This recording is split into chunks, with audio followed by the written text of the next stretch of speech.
Thanks, everyone. So this portion of the day for the next half hour is going to be live streamed. It's the only part of the day that's live streamed. You are not on camera for the rest of your decision making. I wanted to make that clear, but we're going to hear from 5 speakers with 5 different ideas on how to address the housing crisis. Each speaker will speak for 5 minutes, and I'd love you to note your questions per speaker on paper, because you will have a chance after morning tea, which is immediately after this session, you'll have a chance to have 10 minutes with each speaker at your table to go through your questions. So please, no questions at this time. Does that all make sense? Fantastic. I'm going to hand over to Dr. Toki. Hi, so welcome everyone on the live stream. Thank you for giving up your time today. We're really excited. Okay, we'll start again. Hi everyone. Well, we're already over an hour into our Mackellar People's Jury. Very excited for today, and I just wanted to say hi to everyone who's tuning in online. Thank you for giving up your time. What's coming up next is the expert panel. So looking forward to what happens at the end of the day, and literally I'm leaving now. So have a great day, and I look forward to hearing what the solutions are at the end of the day. And I'll now hand back to Kirsty DeGaris, who's the fabulous facilitator for today. See you later. So everyone, I'd first like to welcome Peter Tulip from the Centre of Independent Studies.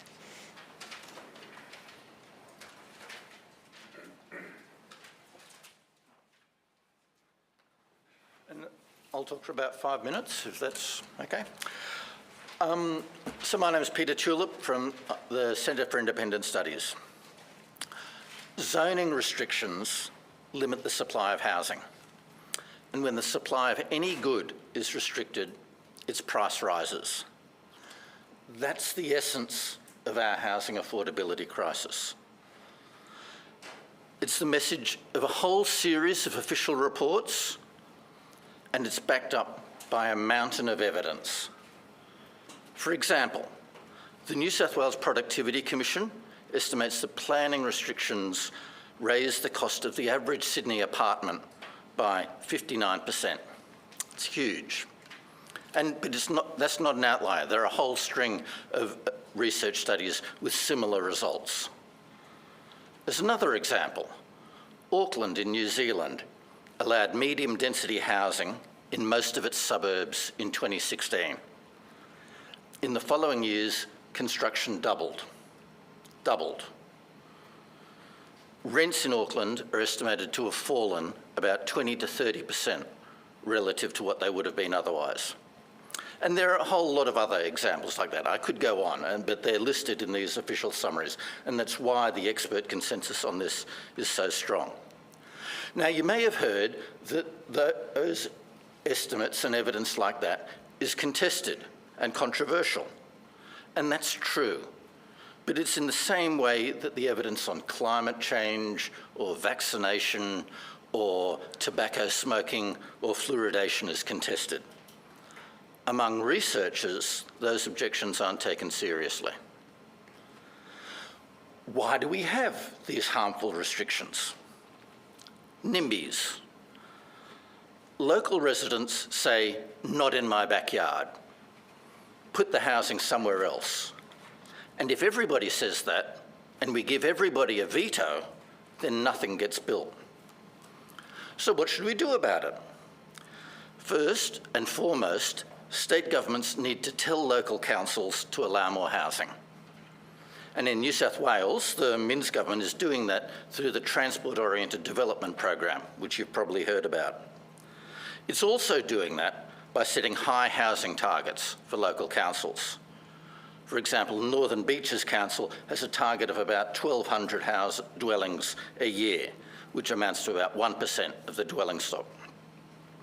I'm a very strong supporter of that policy, and I'd love to see it expanded, which I hope will happen over time.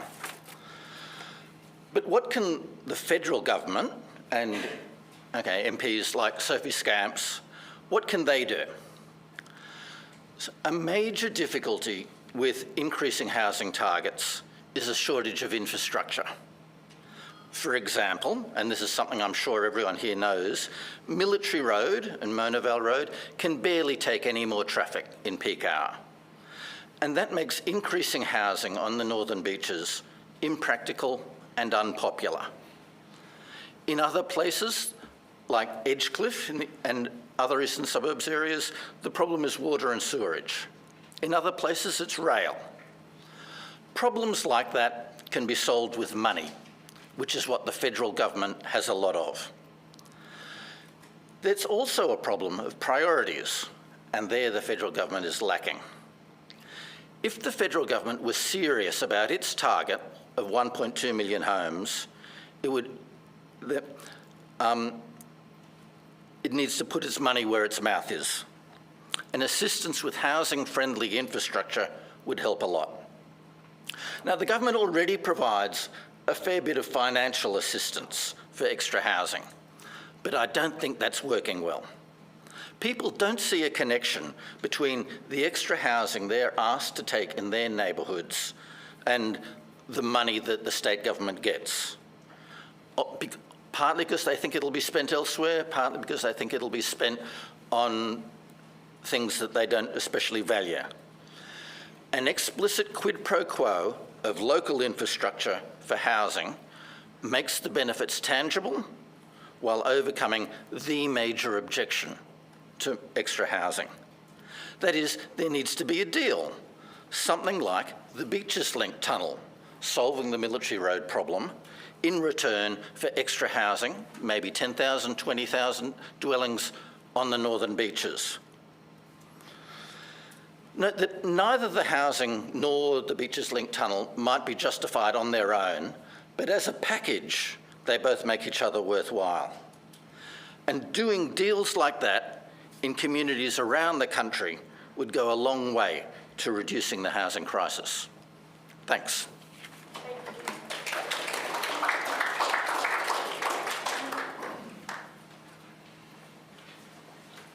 Thank you, Peter. We're now going to hear from Melissa Neighbour from Sydney YIMBY.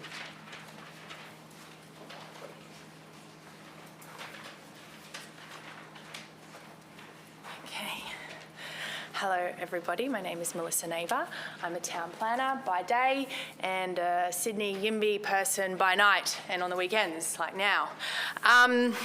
I'm really glad to follow after Peter because he just really very clearly and accurately outlay all of the issues, I think. So it was a great summary, which I'm now going to leverage off that awesome platform, and I think it was a good policy too, but wait till you hear mine. So let's move on to the slides. Here we go. So Sydney YIMBY, we are a community grassroots organisation advocating for more abundant housing in our existing urban areas.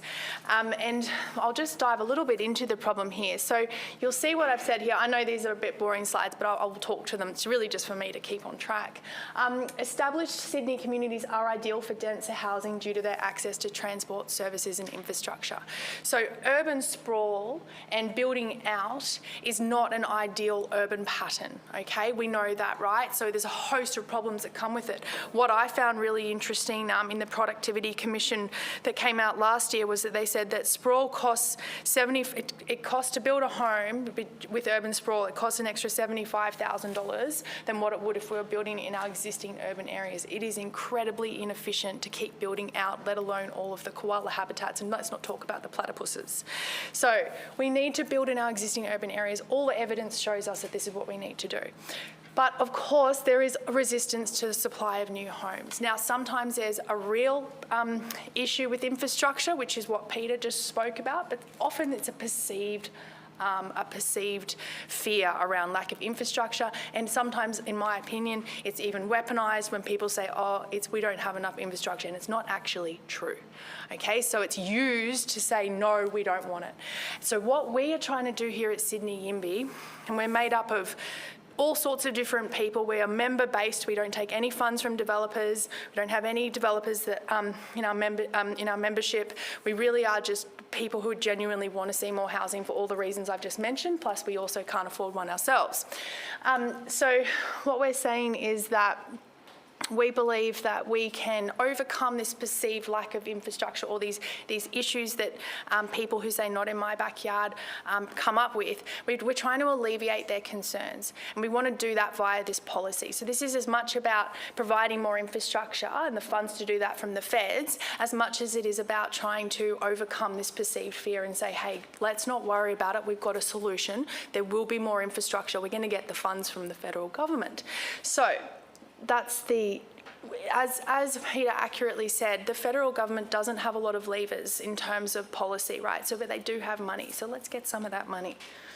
Now, our solution is to say that the government should provide these community dividends. So rather than like a package deal like about big infrastructure that Peter was suggesting, our policy is slightly different in that the funds would come from the federal government and the community, it would be a community dividend. They can decide how they want to spend the funds. So if there's things that are lacking in their area, well, here's some money from the federal government to do that. And for every house that the council allows to be built or builds, they would get some money from the federal government, and then that would go into a big pot, and the community and the council can work together about how they'd like to spend that on local infrastructure, whether it's parks or other things that might be needed, better bus stops, you know.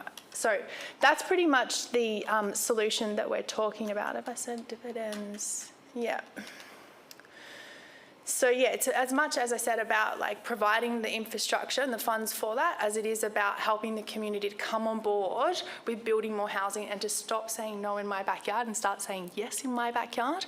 And just to let you know something of interest, at the moment for every new house or apartment or residential lot, the infrastructure charges that a developer, or might not be a developer, it could just be a mum and dad who's doing the development, splitting up their own block, they have to pay, I think the Property Council of Australia said it's something like $170,000 per new dwelling in charges to the state and the local councils. You know, so there's a huge amount of charges developers have to pay. What we're saying is, cool, that's fine, the developers can wear that, but now let's do the same to the feds and get some money off every new dwelling that comes in. So we have a bigger pot to spend on more money and infrastructure. That is my solution. Thank you for listening to me, and I look forward to answering your questions in the roundtables after everyone has spoken. Thank you.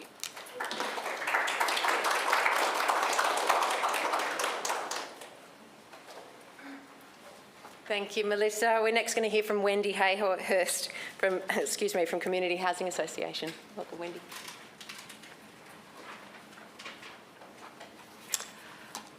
Good morning, everyone. I'm Wendy Hayhurst, and I'm CEO at the Community Housing Industry Association. And just for those that you don't know, community housing is not-for-profit, social and affordable housing.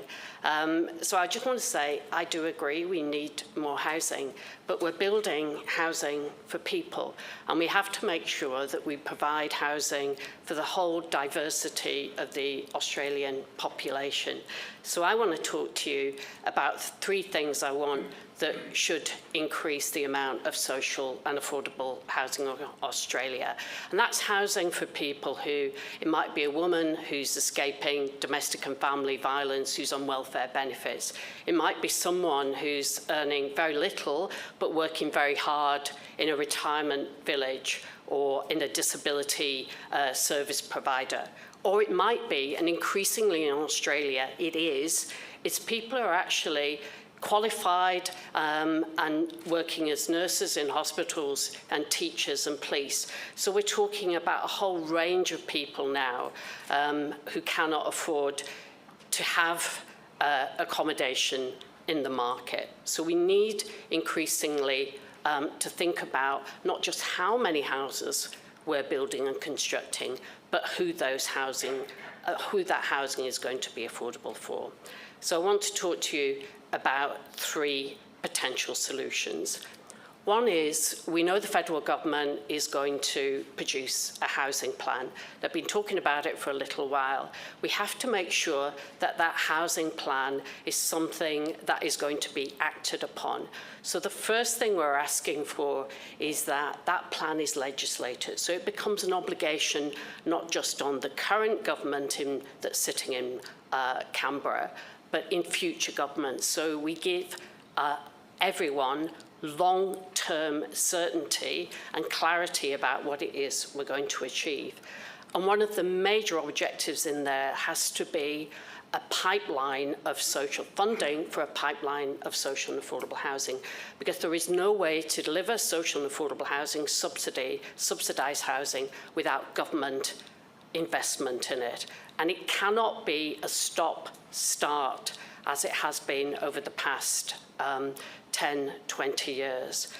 In Australia, we're now on a trajectory where we're going down in terms of the amount of social and affordable housing that we have as a proportion of all the dwellings. One stage we were 6%, which, by the way, is incredibly low. I come from the UK, as you can tell by accent.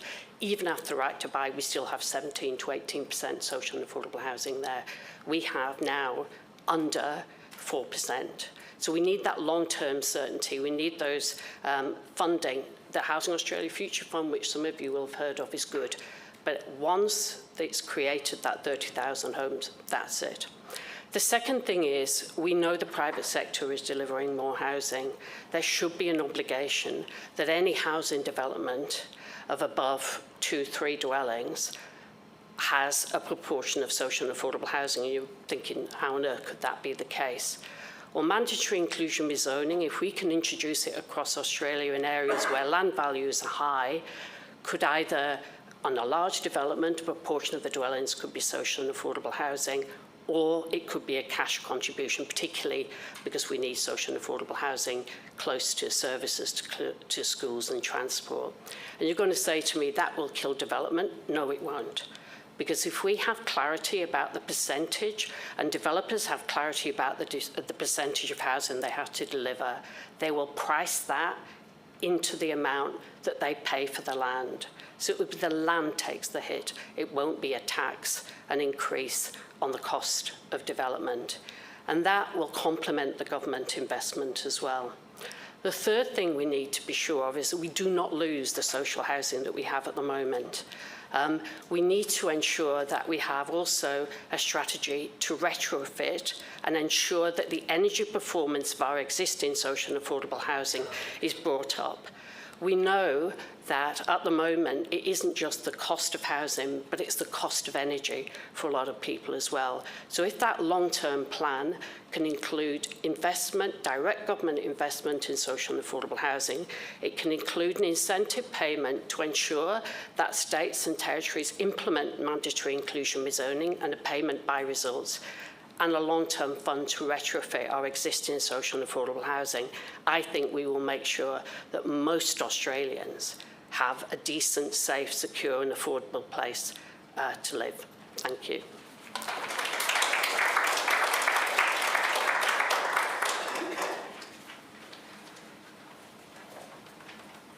Thank you, Wendy. Next we'll hear from John Brockhoff at the Planning Institute of Australia. Thanks. Where's the clicker? It's just there. Great. Thanks everyone for coming today. I really appreciate the chance to have a chat with a different audience. I'm a planner. But first I'd like to acknowledge the Gadigal people on their country. As you know, my name is John Brockhoff and I work for the Planning Institute, and that's the body that represents professional planners who plan cities and suburbs in the public interest. And I also live in the Northern Beaches. I'd like to start with sharing, rather than starting with a problem, I'd like to start with a vision. I'd like to share a vision for the Northern Beaches, that there'd be a wider range of homes that are affordable to rent for key workers and lower income households. And that could easily include people I know and my children. And as Mackellar grows and changes, there'll be more, and I'm using the Aldi expression, good different housing in great places that our children enjoy.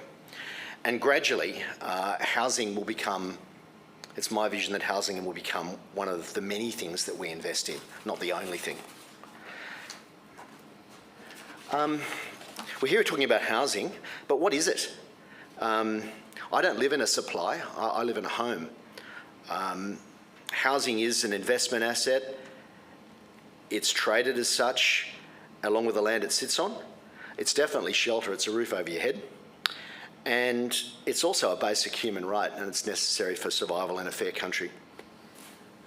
But these values of housing are all scrambled together, and when you see a price tag on a house to buy or rent, it probably includes a component of each of these.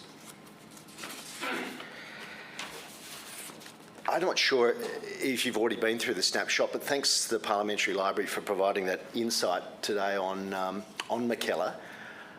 It is typical for fairly affluent coastal suburban electorate, but one thing that really blew my socks off was if you look deeply into the numbers and look at what dwellings are unoccupied on census night, numbers of dwellings per numbers of people per household, and some other data, you can interpolate a figure of some 50,000 spare or vacant bedrooms in amongst the 60,000 dwellings and 55,000 people in Mackellar. So, look, that's an interesting topic, an interesting issue in itself. It talks to the falling size of households. It talks to why we consume so much housing. It talks to COVID and working from home. But it sits there as something different. And if we had the same household occupancy we had back in the 90s today, we probably wouldn't need another million houses across the country. So we have changed as well as the housing around us.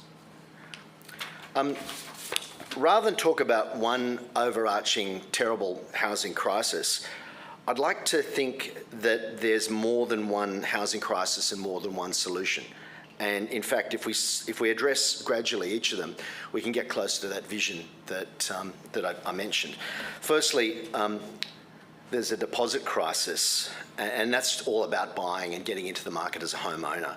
It's a very high hurdle to jump to pull together a small deposit, say a 20% deposit on a median income on a medium price home. So that deposit hurdle has got higher to jump over the years, and I think many of us have seen that.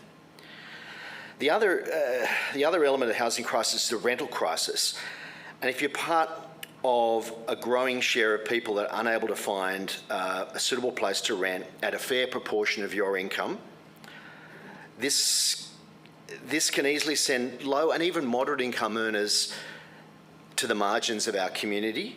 And while it obviously is desperate for those people, it's also bad for us all because it starves our labour market of the workers we need to do trades, do hospitality, work in our hospitals, work in our retail. So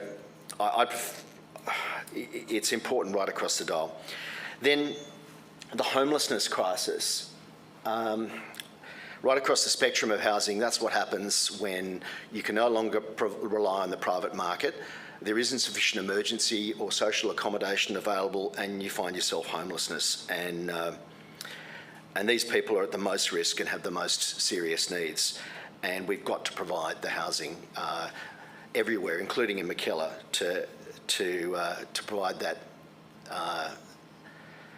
support. And then lastly, and this is something that's often overlooked, is a livability crisis. And this is what happens around the house, not just the house itself. It's what about the areas that we live in, the suburbs that we live in, the centres that we live in, the places, the precincts, the neighbourhoods. This is what you have, a livability crisis when you have a lot of growth and change, but you don't plan for it very strategically. And I'm very concerned that we don't forget that how our neighbourhoods can accommodate growth is not forgotten. So I've got three ideas I'd like to talk about. Firstly, public investment in social and affordable housing, because if we'd spent the last 30 odd years building the social housing at the same rate, we wouldn't have the shortfall of around 300,000 homes we have at the moment. And ramping up investment in this social infrastructure will have an effect not just on people who need social and affordable housing, but it'll take the heat off the bottom end of the rental market. And rents are being squeezed at both ends. The bottom end, they're being squeezed by people forced into private rental who would otherwise be in social or affordable or supported housing. And then the top end of the market, rents are being squeezed by the much greater proportion of people that are forced to rent for life because they can't jump over that deposit hurdle and get into private housing. So we really need public investment in social and affordable housing. And I think we need a revolution in the way we address social housing as infrastructure through capital subsidies, land and supporting operational subsidies so that we get affordable housing at scale. And we've got, as Wendy said, a growing network of community housing providers ready, willing and able to help. The second thing is reframing how we fund infrastructure, and I hate the word infrastructure. It's about how do we make places work for people and housing which are changing. And Peter Tulip mentioned around major pieces of infrastructure that are necessary to support growth, but I'd like to focus more on the smaller stuff. Why can't we reconceive infrastructure as parks, community facilities, pathways, green spaces, and what you need at that very fine-grained scale to accommodate growth and have you to be able to say yes in my backyard rather than be suspicious of the concept. So we want great neighbourhoods that can host more and different housing and take out some of the risks of property investment to make a call on some different types of housing. But we need to think about infrastructure in bundles. And we've got at a national level to put infrastructure in Australia, one of the major infrastructure priority agencies, on notice to change their funding priorities. And lastly,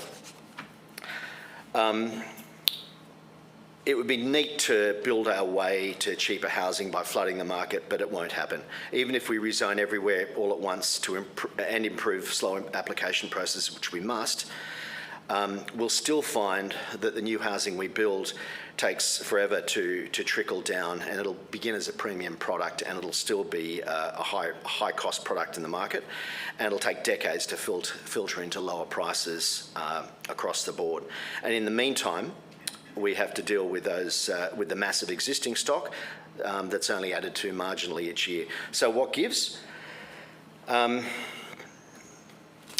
We need to rebalance housing, not just to be seen as an investment asset. And in fact, housing represents $10 trillion worth of value in the Australian economy. And the entire value of the stock market is only $3 trillion.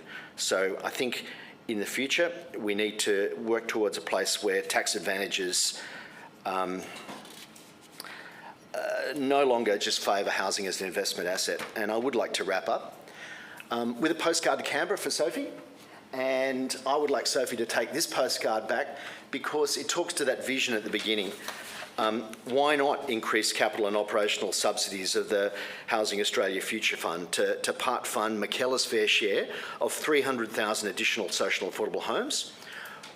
I'd like a postcard to say, why can't we amend Infrastructure Australia's ambit and criteria so they favour strategy-led bundles of local infrastructure that makes communities more happy to accept strategic and well-planned growth? And then lastly, over a generation, why can't we wind back some of the demand drivers that superheat housing as an investment asset rather than as pricing it as a home and a shelter? And that would include limiting capital gains tax discounts and negative gearing on multiple properties. But I'm very aware that this is a gradual, multi-generational change, and it should be brought in very gradually rather than upset the pigeons. So I'd like to finish you. Yeah, there you go. I'd like to finish. And I'd like to finish with a vision rather than housing as a problem, because we're all in this together. We have a way forward. We can have a Northern Beaches that works, and we can plan our way there through successive changes to important ways we make decisions. So thank you. Thank you, John. We're lastly going to hear from Richard Dennis at the Australia Institute. Thanks.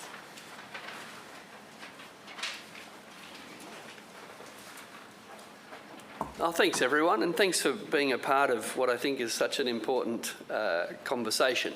And it needs to be a conversation, and unfortunately it hasn't really been in Australia. I'd just like to start by saying I think it's a trap to think of the housing market as some isolated thing, isolated from our community, isolated from the rest of our economy.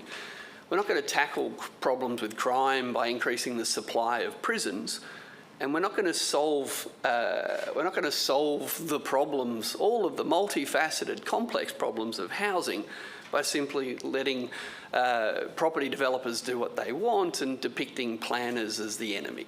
It's harder than that.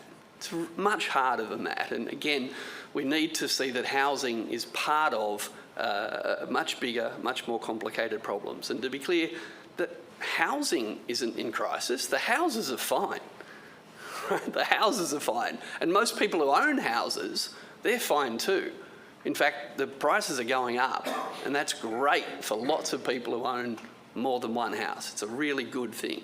So even calling it a housing crisis kind of denies the fact that we're talking about an access crisis, an inequality crisis, an intergenerational crisis. So calling it a housing crisis is almost a setup to say it's just about the supply of housing.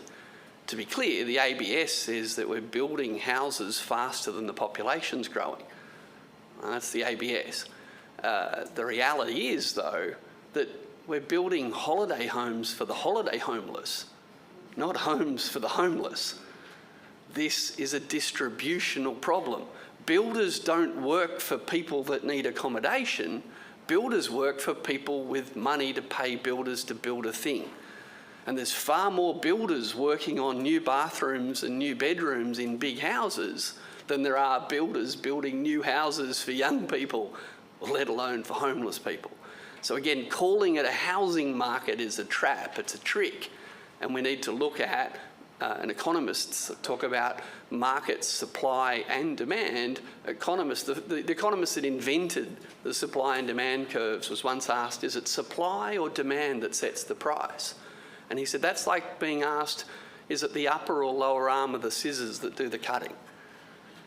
Okay, it's a trap and a trick to say it's just about supply. We have to ask what's driving demand. And again, distribution matters a lot. The housing market isn't in crisis. Now, you know, Peter says all experts agree it's about housing. That's really just a way to say that experts who disagree aren't really experts. Okay, well done, just not true, all right? There are plenty of experts that know it's a lot harder. And in fact, and Peter used to work at the Reserve Bank, we've just increased interest rates a lot. And you know what the Reserve Bank knows? That with high interest rates, there'll be less investment in housing. That's not an accident, that's the plan, that's the plan. So these high interest rates at the moment that the Reserve Bank are pushing investment in new housing down. All right, and that's got nothing to do with the planners. It's got nothing to do with the council. I'm not saying planning doesn't matter. I'm not saying councils don't have a role. I'm not saying we can't do more on infrastructure. I'm saying it's harder than goodies and baddies.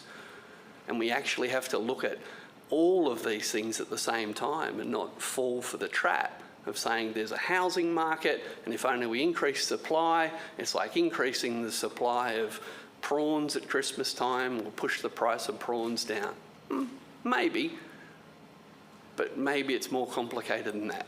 Why does the demand for prawns surge at Christmas time? Anyone want to have a guess? Because Australians have convinced ourselves that that's the way we celebrate the birth of our Lord Jesus Christ. Not many countries do that, but that's what we've settled on. Hey, Christmas is coming up, better buy some prawns. Price of prawns goes through the roof. Is this a supply problem? Maybe. Maybe we need prawn farms just for Christmas time. Well, maybe we have to ask, why do we buy so many prawns at Christmas? Well, we actually have to ask ourselves, why do people want to spend so much money on housing in Australia? And a big part of it, is that if you own a $10 million house and it's going up at 5% a year, that's $500,000 a year tax-free.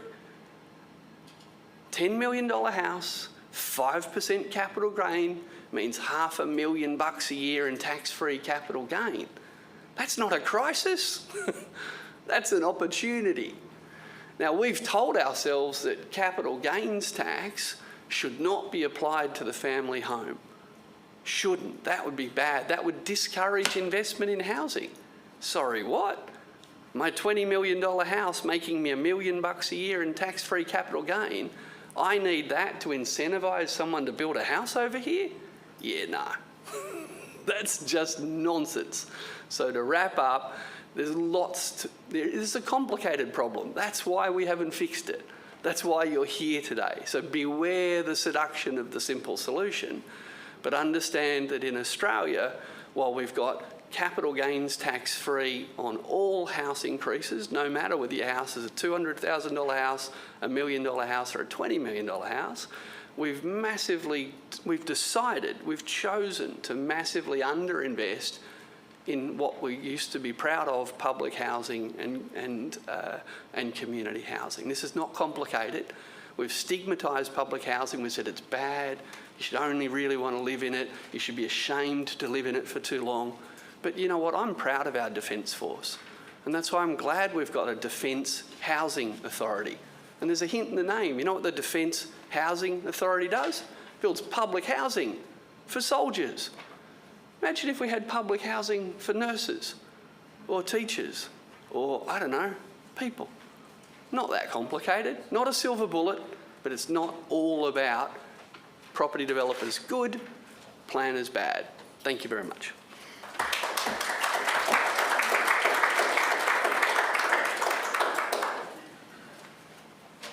Thank you, Richard, and to all of our speakers. I hope that you have a long list of questions. Now we're going to take a break, which I'm sure you all need. So, cup of tea, bathrooms are outside. We'll start inviting you back at 11:05 for a very sharp start at 10 past. And when you come back, we're going to be mixing up the tables a bit so that you don't get too cosy. All right, see you soon. Thank you.